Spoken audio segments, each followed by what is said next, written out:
আজকের সকালটা কিভাবে শুরু করলাম সেটাই তোমাদের সঙ্গে শেয়ার করব।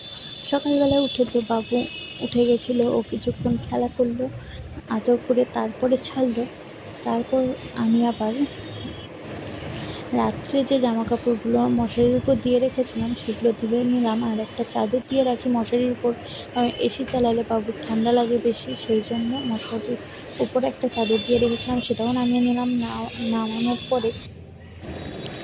নামানোর পরে আবার জানলাগুলো খুলে দিলাম, জানলা দরজাগুলো। তারপরে নিজে ফ্রেশ হয়ে চলে এসেছি রান্নাঘরে। এসে বাবুর খাবারটা রেডি করে নিলাম।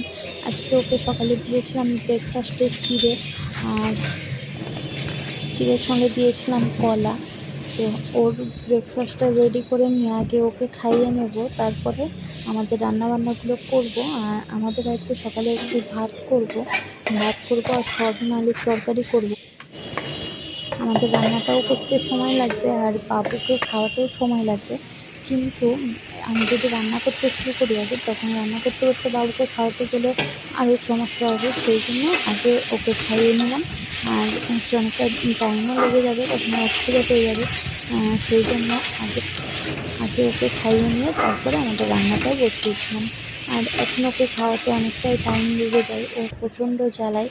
প্রায় 1 ঘন্টা 15 মিনিট 1.5 ঘন্টা এরকম সময় লেগে যায় খাওয়াতে, কারণ ও খুব দুষ্টুমি করে, এখন খেতে চায় না একদম।